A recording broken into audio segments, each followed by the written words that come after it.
Muy buenos días. Que la paz de nuestro Señor Jesucristo esté con cada uno de nosotros.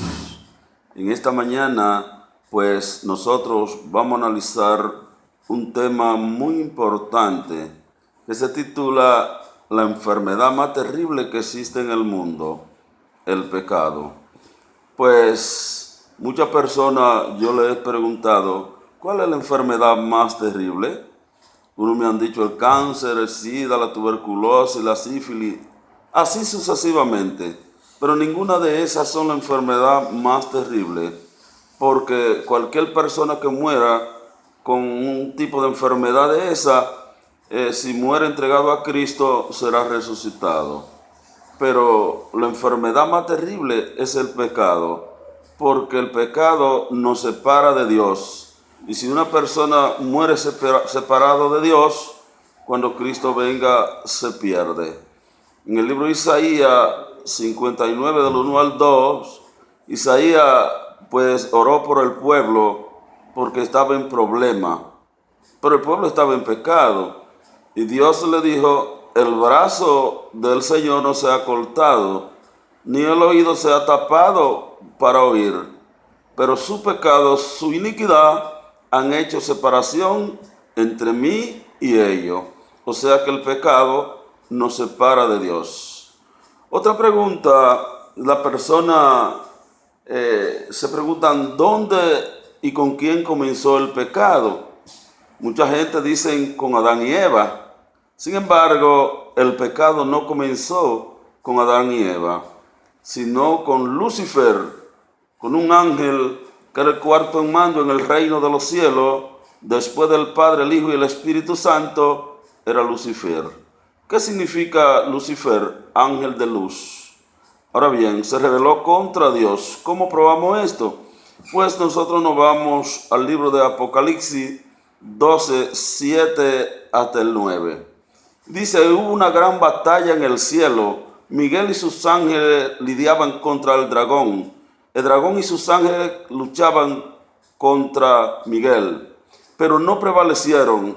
Y fue lanzado a la tierra el gran dragón, que se llama Diablo y Satanás, el cual engaña al mundo entero. Fue arrojado él con sus ángeles. Pues comenzó el pecado en el cielo. Se rebeló contra Dios porque él quería estar al nivel de Dios, o sea, al nivel de la Trinidad, y ocupar el trono también. Pues él no se sintió bien, reunió a todos los ángeles y empezó a hablar mal del gobierno de Dios. Y empezó a prometerle, supongamos que empezara a prometerle un gobierno mejor que el de Dios. Y parte de los ángeles, pues según el libro de Apocalipsis 12:4, dice que su cola arrastró la tercera parte de los ángeles, o de las estrellas que son los ángeles, que ahí hay una profecía en dos, que es cuando Satanás engaña a los dirigentes en aquel entonces en la tierra, pero también se refiere a la tercera parte de los ángeles que fueron lanzados a la tierra, que bajaron con él. Ahora bien, ¿creó Dios a Satanás? ¿Por qué Dios creó a Satanás sabiendo que iba a ser tan malo?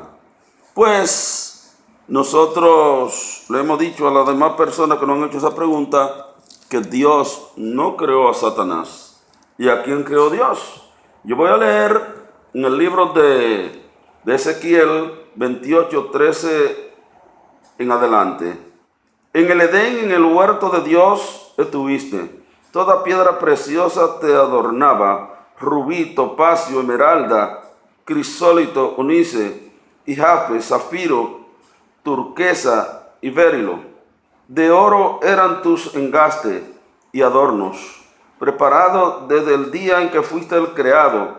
Fuiste ungido querubín, gran protector. Yo te puse en el santo monte de Dios.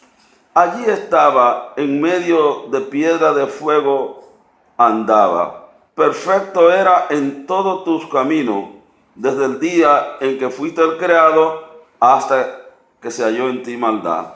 A causa de tu intenso trato comercial, te llenaste de iniquidad y pecaste. Por eso te eché del monte de Dios, te arrojé de entre las piedras de fuego, querubín protector. Se enalteció tu corazón a causa de tu hermosura, corrompiste tu sabiduría y a causa de tu esplendor. Yo te arrojé por tierra para que los reyes vean en ti.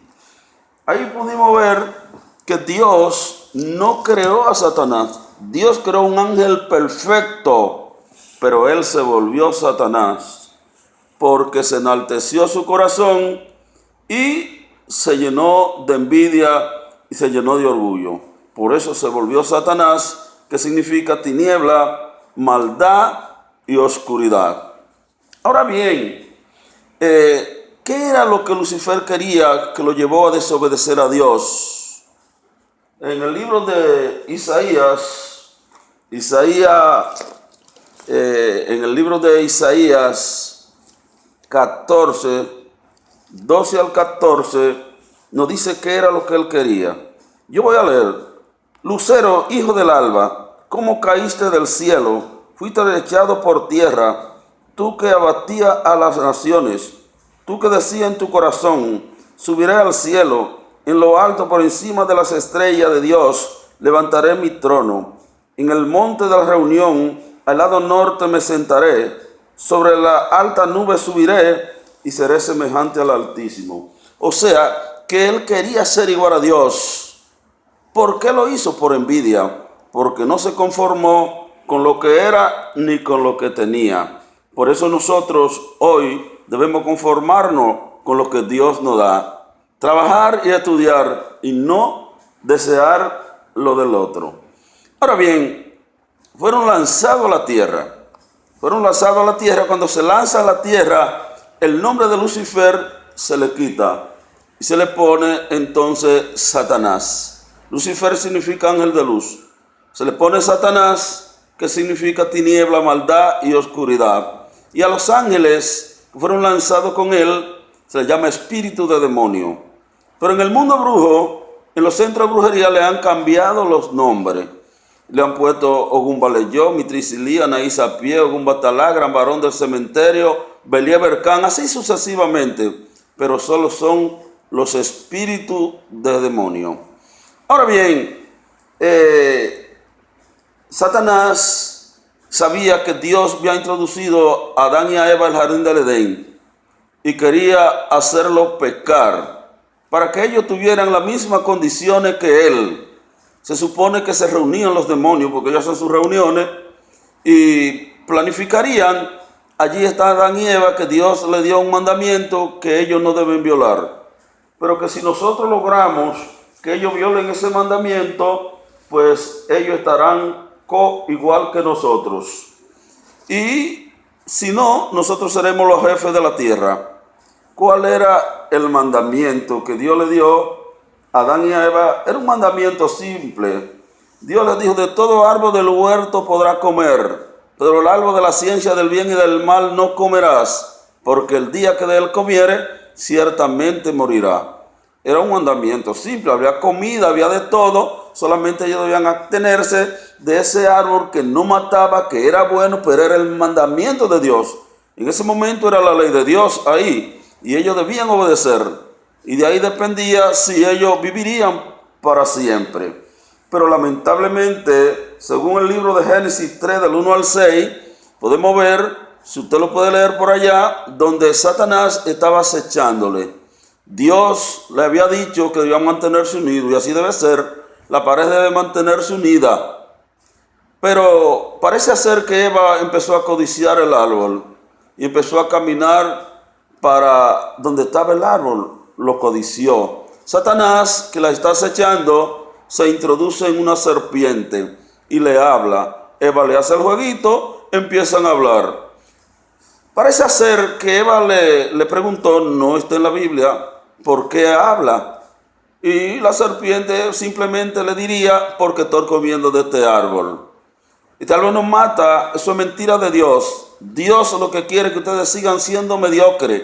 Come de este árbol, será igual a Dios y no morirá. Pues la serpiente fue, tomó uno y se lo comió. Luego cogió pon de Adán y allá Adán no quería. Adán sabía que Dios no es hombre para mentir, ni Dios es hombre para arrepentirse. Pero al fin y al cabo, Adán pensó que Eva iba a morir. ¿Y qué iba a hacer él sin Eva? Él no pensó que Dios podía hacerle otra Eva y también comió. Desde que Adán comió, entró a la tierra la enfermedad más terrible que es el pecado. Desde ese entonces todos estamos enfermos con la enfermedad del pecado y nadie entrará al reino de los cielos con esa enfermedad. ¿Qué es pecado? Según el libro de Primera de Juan, pecado es violar la ley de Dios. ¿Qué es pecado? Violar la ley de Dios es pecado. Ahora bien, ¿a quién se somete el pecador? Según el libro de Primera de Juan, también 3:8, dice que el que hace pecado es del diablo. Porque el diablo peca desde un principio. Pero para esto apareció el Hijo de Dios, para deshacer la obra del diablo. Ahora bien, tenemos algo importante, que aunque estamos enfermos con la enfermedad del pecado, el pecado tiene remedio. Y nosotros vamos a leer cuál es el remedio del pecado en este momento. ¿Quién es? Lo vamos a leer en el libro de Hechos 4:9 hasta el 12. Dice, ya que se nos interroga hoy acerca del beneficio hecho a un enfermo en virtud de quien ha sido sanado, sea notorio a todos vosotros y a todo Israel que en el nombre de Jesucristo de Nazaret, a quien vosotros crucificasteis y a quien Dios resucitó de los muertos, este hombre está en vuestra presencia sano. Este Jesús es la piedra rechazada por vosotros los edificadores, y ha venido a ser cabeza del ángulo, y en ningún otro hay salvación, porque no hay otro nombre bajo el cielo dado a los hombres por el cual podamos ser salvos. El único remedio del pecado es Jesucristo. Aquella sangre que Cristo derramó en la cruz del Calvario es la que nos habilita a nosotros todavía a ser limpios para irnos con Él hacia el reino de los cielos. Ahora bien, ¿qué paso nosotros debemos dar para sanar la enfermedad del pecado? El primer paso está en el libro de San Juan 8:32. Y conoceréis la verdad, y la verdad os hará libre. Conocer la verdad, las palabras de Dios. A través de la Biblia usted conoce a Jesús. Y solamente debe hacer lo que Jesús hizo. El segundo paso está en Hechos 2:38. Nos dice, arrepentíos y bautícese cada uno de vosotros en el nombre de Jesucristo para el perdón de los pecados y recibiréis el don del Espíritu Santo. Segundo paso, arrepentirse. ¿Qué es arrepentirse? Sentir dolor por el pecado, saber que la vida que está llevando no es la más correcta y luego entonces usted cambia de vida, cambia de dirección. Y luego viene lo que es el que usted se convierta. Cuando usted empieza ya a hablar como un cristiano, a vestir como un cristiano, a andar como un cristiano. Y luego viene lo que es el bautismo. Cuando usted lo bautizan, entonces usted entra a la clínica donde va a ser sanada la enfermedad del pecado. Esa clínica es la iglesia.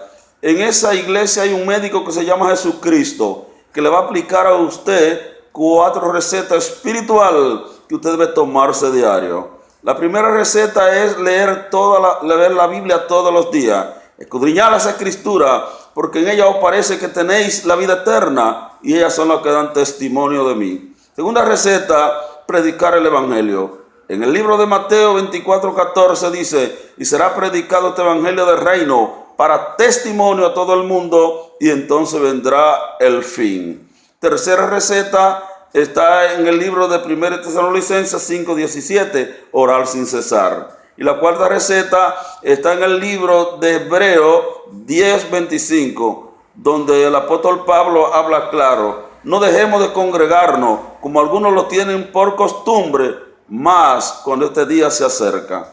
Tomándose esas 4 recetas, usted va a sanar la enfermedad del pecado. Entonces, cuando Cristo venga, lo va a sacar de la clínica, que es la iglesia, y se lo va a llevar hacia el reino de los cielos. Esas son las medicinas que usted debe tomar para sanar la enfermedad del pecado. ¿Puede el hombre resolver el problema del pecado? Porque tenemos nosotros problemas aquí en la tierra, donde mucha gente cree que pueden perdonar el pecado. Algunos creen que los hombres pueden perdonarlo. Quiero decirle primeramente que si el hombre pudiera perdonar los pecados, si el hombre ha podido resolver el problema del pecado, Cristo no hubiese venido a morir por nuestro pecado. En Jeremías 2:22 dice: aunque te lave con lejía y amontones jabón, las manchas de tu pecado estarán delante de mí, dijo el Señor. Nadie puede resolver el problema del pecado, solo Jesús. Ahora bien, ¿qué yo debo hacer con los pecados? En el libro de Salmo 32, del 3 al 5, ahí encontramos la historia de David. Ese salmo lo escribió David. También el 51, David cometió un doble pecado. Un doble pecado cometió David, que estando el pueblo de Israel peleando con los amonitas, pues David se quedó ahí. Había un hombre llamado Urías que estaba en la guerra, que era uno de los jefes.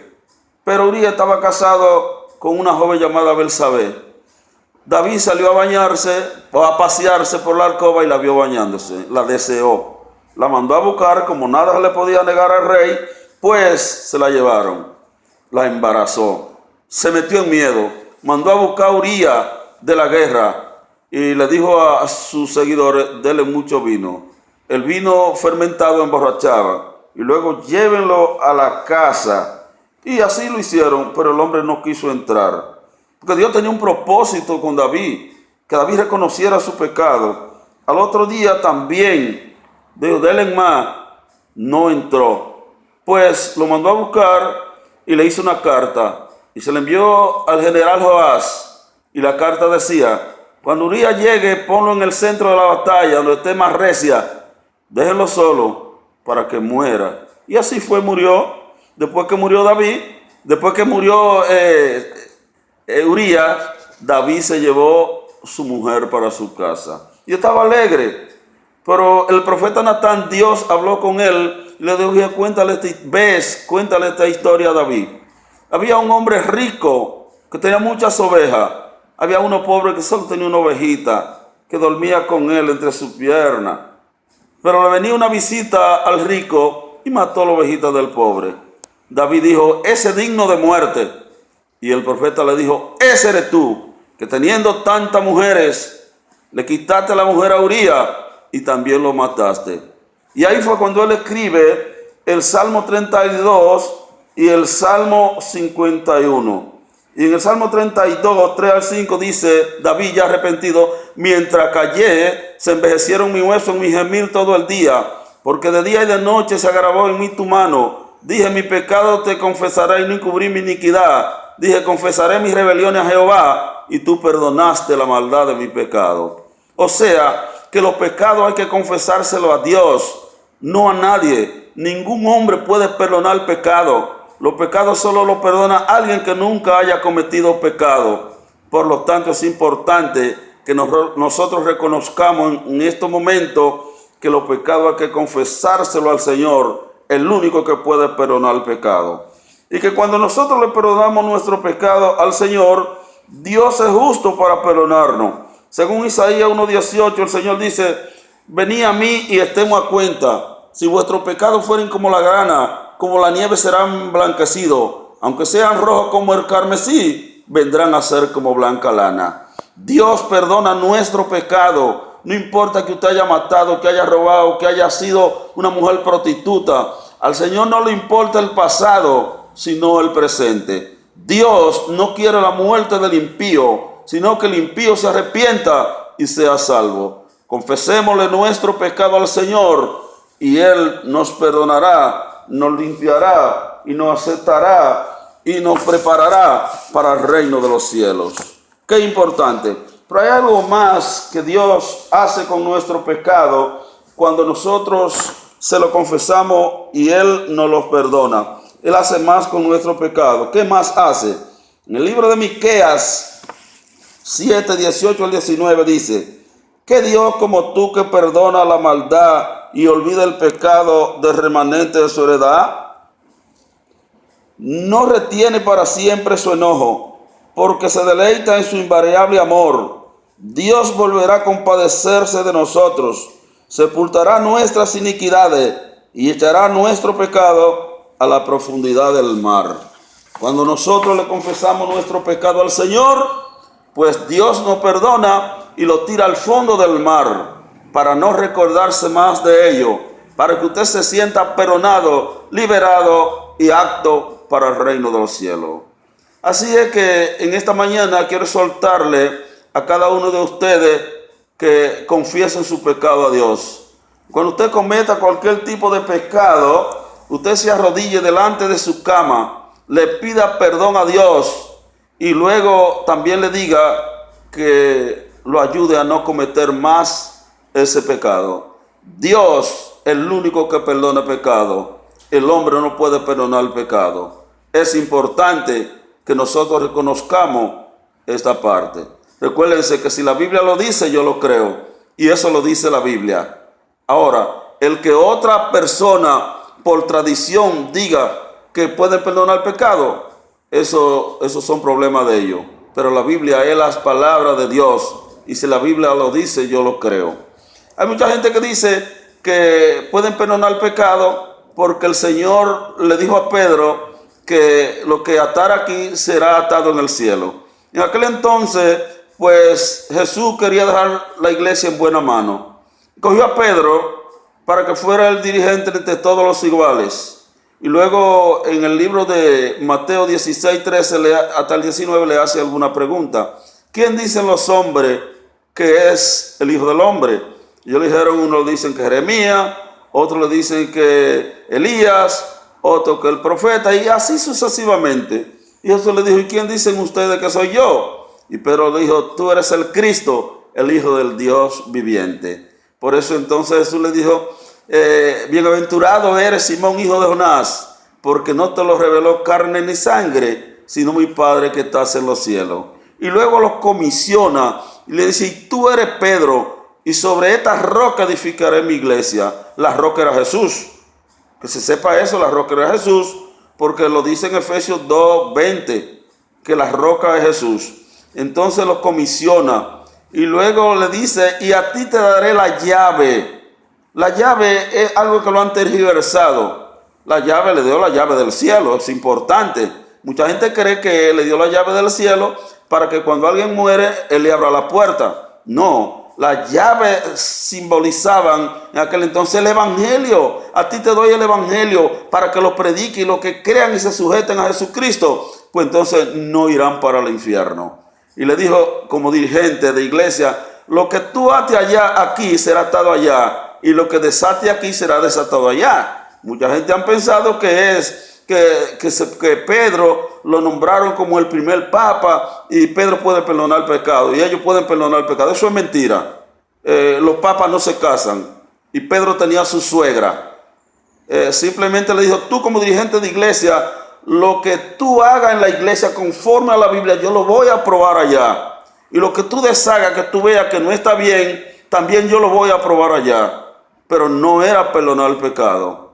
Así es que Dios nos bendiga en esta mañana y que la paz de nuestro Señor Jesucristo, el amor del Padre y la comunión del Espíritu Santo sea con cada uno de nosotros. Oremos. Señor Dios y Padre que estás en las alturas de los cielos, bendito y alabado sea tu nombre por toda una eternidad. Te damos la gracia porque tú eres un Dios bueno y un Dios de misericordia, porque nos ha ayudado a comprender estas grandes verdades.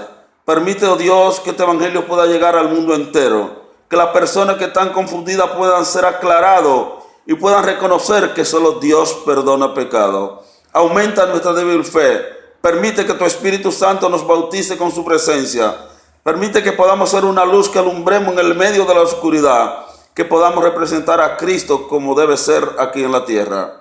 Ayúdanos a vivir una vida entregada a ti y permite, oh Dios, Que en aquel gran día, cuando tú vengas en gloria, juntos podamos ir contigo hacia el reino de los cielos. Bendice cada iglesia, cada hermano, cada hijo tuyo.